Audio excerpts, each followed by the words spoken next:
Hello friends, welcome to Ali science. आज हम study करने वाले हैं सी डीएनए के बारे में। तो सी डीएनए क्या होता है वो देखते हैं। देखिए, सी डीएनए का मतलब क्या है।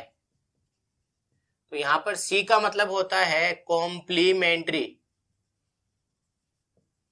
जिसको हम दूसरा शब्द कहेंगे हिंदी में पूरक। तो पूरक डीएनए लाइब्रेरी बनाते हैं। तो देखिए, डीएनए हमारे पास दो प्रकार के काम में लेंगे। एक तो होता है हमारे पास जी डीएनए, ठीक है। दूसरा होता है हमारे पास सी डीएनए।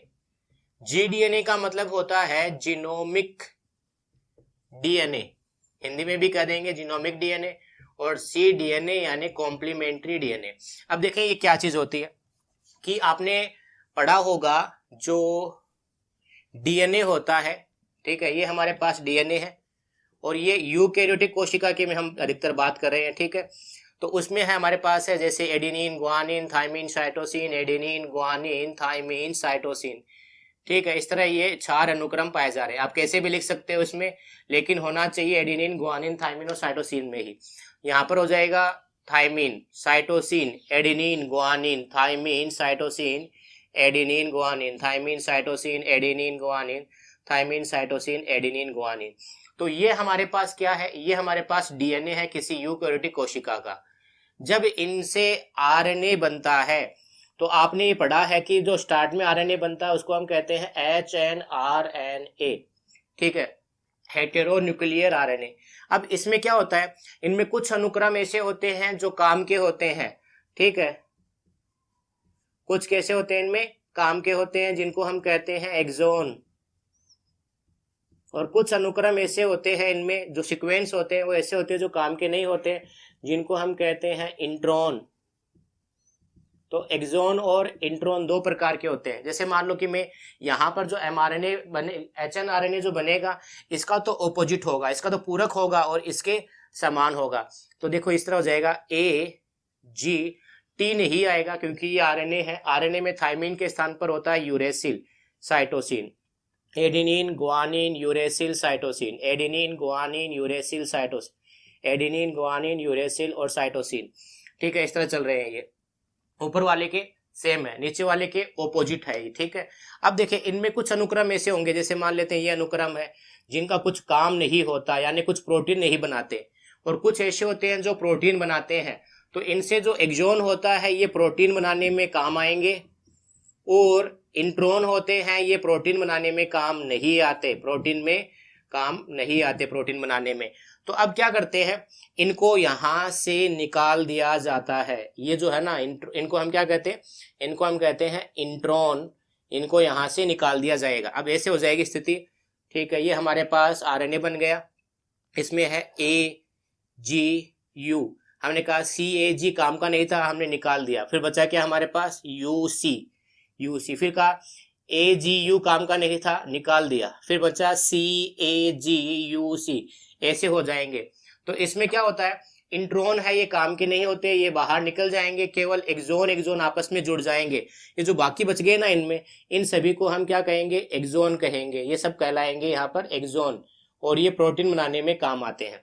अगर ये आपको डिटेल से जानना है तो देखें, इसके लिए मैं आपको अलग से वीडियो बना दूंगा। आप कमेंट करके जरूर बता दें कि सर ये एक्सोन इंट्रोन क्या होता है और ये प्रोटीन कैसे बनाने में काम आते हैं। सब चीजें आपको डिटेल से बता देंगे, लेकिन कमेंट करके आपको पूछना जरूर है, तभी बताऊंगा, वरना मैं आप नया वीडियो बनाने वाला नहीं हूँ इस पे। तो हमारे पास है ये 5 डेज 3 डेज, इधर है 5 डेज 3 डेज। अब ये जो बन गया इसका नाम होता है mRNA। अब हम क्या करेंगे, हमारे पास ये mRNA है, ठीक है।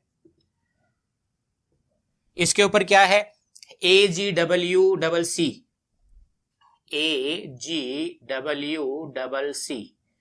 ठीक है। फिर हो गया AGUC। आपको ये रटना नहीं है, याद नहीं करना है, आप कैसे भी लिख सकते हो ये अनुक्रम अपनी मर्जी से, लेकिन होना चाहिए वही एडेनिन, गुआनिन, थाइमिन और साइटोसिन। अगर डीएनए बना रहे हो तो, अगर आरएनए बना रहे हो तो यहां पर हो जाएगा एडेनिन, गुआनिन, यूरेसिल और साइटोसिन। कंप्लीट है। तो मैंने ये लिख दिया है। ये क्या बन गया मेरे पास, mRNA है ये। अब इस mRNA का उपयोग करके क्या किया जाता है, वापस डीएनए बना लेते हैं।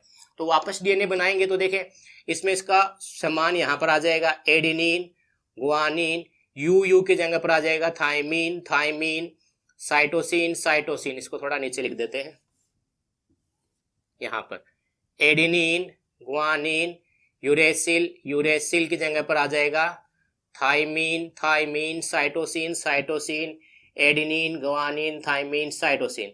नीचे वाले पर क्या आ जाएगा thymine, cytosine, adenine, adenine, guanine, guanine, thymine, cytosine, adenine और गुआनिन। इस तरह आ जाएगा। ये मेरे पास 5 डेज 3 डेज और ये है 3 डेज 5 डेज। अब ये जो है ना ये मेरा कहलाता है cDNA, कॉम्प्लीमेंट्री डीएनए या पूरक डीएनए। और ये जो प्रक्रिया थी, ये जो डीएनए था, ये हमारा जीन का सॉरी हमारे जीनोम का डीएनए था, तो इसका नाम हो जाएगा जीनोमिक डीएनए।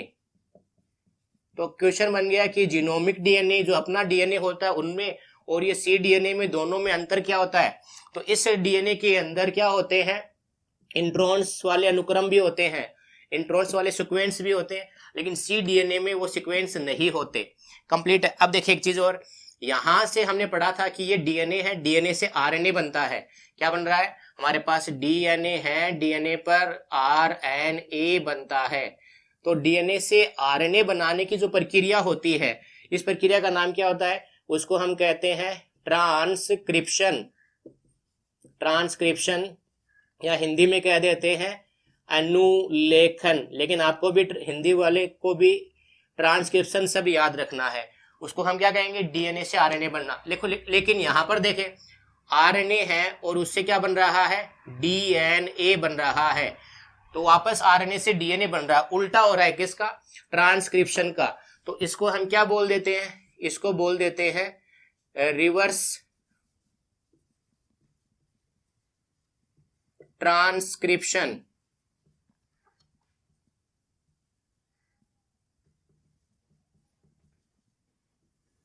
रिवर्स ट्रांसक्रिप्शन या हिंदी में कह देंगे पश्च अनुलेखन, इस प्रक्रिया का नाम। कंप्लीट है। अब इनमें जो एंजाइम काम आएगा ना, उस एंजाइम का नाम देखो क्या बनाएंगे। ये क्या कर रहा है, रिवर्स ट्रांसक्रिप्शन कर रहा है, तो ट्रांसक्रिप्शन कर रहा है। तो हमने ION हटाकर यहां लास्ट से ASC लगा दिया। ASC नाम हम किसके लिए लगाते हैं, एंजाइम के लिए लगाते हैं। तो ये हमारे पास एंजाइम बन गया, नाम हो गया रिवर्स ट्रांसक्रिप्टेज एंजाइम। तो हम यहां से परिभाषा बना सकते हैं कि cDNA क्या होता है कि mRNA जो होता है उस पर रिवर्स ट्रांसक्रिप्टेज एंजाइम को उपयोग में लेकर हम cDNA अगर बना रहे हैं, यानी जो डीएनए बना रहे हैं, इस प्रक्रिया जो डीएनए बनेगा उसका नाम क्या होता है, cDNA। और इस प्रक्रिया का नाम क्या है, इस प्रक्रिया का नाम है रिवर्स ट्रांसक्रिप्शन या पश्च अनुलेखन। एक चीज और होता है, देखिए ये एंजाइम क्या कर रहा है, हमारे पास आरएनए है, इस आरएनए से डीएनए बना रहा है। ठीक है, पहले वाले में क्या हुआ था, डीएनए से आरएनए बना था, यहां पर आरएनए से डीएनए बन रहा है। तो हम इसको क्या बोल देते हैं, आरएनए निर्भर डीएनए बना रहा है तो डीएनए, और एंजाइम का नाम होता है पॉलीमरेज। तो यहां पर एंजाइम का नाम बना दिया आरएनए निर्भर डीएनए पॉलीमरेज या RNA dependent DNA polymerase enzyme. तो वो कौन सा एंजाइम हो गया, वो रिवर्स ट्रांसक्रिप्टेज एंजाइम हो गया। तो ये प्रक्रिया होती है cDNA बनाने की। अब हम बात करते हैं लाइब्रेरी क्या होता है, लाइब्रेरी कैसे बनाए, तो उसकी बात करते हैं। ओके, तो अब हम स्टडी करते हैं कि cDNA लाइब्रेरी क्या होता है। तो देखिए हमारे पास जैसे कोशिका है और उसमें केंद्रक है, केंद्रक में गुणसूत्र पर डीएनए है, ठीक है, और इनमें कुछ जीन है जो क्या करती है, इंसुलिन बनाती है। ठीक है, इंसुलिन कैसे बनेगा, इनमें कोई इंसुलिन बनाने वाला जीन होगा। जीन क्या होता है, डीएनए का छोटा पार्ट है। ठीक है, ये हमारे पास डीएनए है, इसका छोटा पार्ट ही जीन कहलाएगा, और उससे क्या बनता है, एमआरएनए बनता है। इस एमआरएनए से हमें क्या मिलती है, प्रोटीन मिलती है। तो हम क्या करते हैं, इस जो कोशिका से क्या करेंगे, ये एमआरएनए प्राप्त कर लेते हैं। ठीक है, तो हमारे पास ये क्या आ गया, एमआरएनए आ गया। ठीक है, फिर इस पर हम क्या करते हैं, कोई एंजाइम काम में लेते हैं। कौन सा एंजाइम? वही हमारे पास है रिवर्स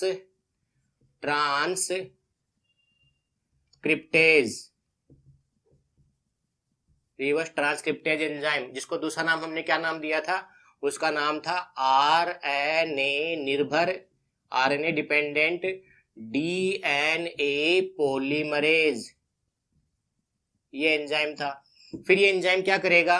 हमारे पास डीएनए बना देगा इस तरह। कंप्लीट है। ये 5 डेज सीरा, ये 3 डेज सीरा, ये 3 डेज सीरा, ये 5 डेज सीरा। इस जीन में और इस जीन में अंतर क्या रहेगा? इस डीएनए के अंदर क्या है? इंट्रॉन्स होते हैं जो कुछ काम के नहीं होते, और इनके अंदर इंट्रॉन्स नहीं होते। अब क्या किया जाएगा? हम एक क्लोनिंग वाहक ले लेते हैं। जैसे हमने प्लाज्मिड ले लिया, PBr322 ले लिया, इनको आरई से यहाँ काट दिया है। कंप्लीट है। तो क्या स्थिति हो जाएगी? आरई से यहाँ से काटा है और यहाँ से काटा है, तो हमारे पास स्थिति इसकी इस प्रकार हो जाएगी कि हमने यहाँ आरई से काटा, यहाँ आरई से काटा। अब क्वेश्चन बन गया, आरई क्या है? रिस्ट्रिक्शन एंडोन्यूक्लिएज एंजाइम, प्रतिबंधन एंडोन्यूक्लिएज एंजाइम। वो क्या होते हैं? अगर आपको नहीं पता, उसका वीडियो बनाया हुआ है, आप उसमें देखें। फिर हम यहाँ पर क्या करेंगे? इस सी डीएनए को, ये हमारे पास कौन सा डीएनए हो गया? कॉम्प्लीमेंट्री डीएनए, सी डीएनए, इसको यहां पर प्रवेश करवा देते हैं। ठीक है। ये हमारे पास क्या बन गया? एक प्रकार का रिकॉम्बिनेंट डीएनए बन चुका है। अब इस रिकॉम्बिनेंट डीएनए को हम क्या करते हैं? किसी बैक्टीरिया के अंदर प्रवेश करवा देते हैं। ये बैक्टीरिया के अंदर प्रवेश कर चुका है। कंप्लीट है। तो ये बैक्टीरिया के अंदर हमारा रिकॉम्बिनेंट डीएनए प्रवेश कर चुका है। जब ये मल्टीप्लिकेशन करेगा, यानी विभाजन करेगा, तो हमारा जो वांछित जीन थी, इंसुलिन वाली जीन थी, वो भी इसके अंदर बहुत सारी कॉपियां बन जाएगी उसकी भी। इस तरह हम उसके एक जीन की बहुत सारी कॉपियां प्राप्त कर सकते हैं। प्लस उस जीन से इंसुलिन कैसे बनेगा, या मान लो अभी तो इसका पता है कि हमें ये इंसुलिन बनाती है ये जीन, अगर हमें पता ही नहीं था कि ये जीन क्या बनाती है, तो हम उस जीन का कार्य भी पता कर सकते हैं, उसके कार्य का निर्धारण कर सकते हैं, उसकी पहचान कर सकते हैं। ठीक है। और इसके अंदर जो पहचान करने के लिए डीएनए प्रोब भी काम आता है, डीएनए प्रोब। अब क्वेश्चन बन गया सर, डीएनए प्रोब क्या चीज होती है? तो डीएनए प्रोब के बारे में हम अगले वीडियो में डिटेल से जानेंगे। आशा करते हैं कि आपको समझ में आया होगा। वीडियो अच्छा लगे तो आपको इसको वीडियो है उसको अधिक से अधिक शेयर करना है, चैनल को सब्सक्राइब करना है। धन्यवाद।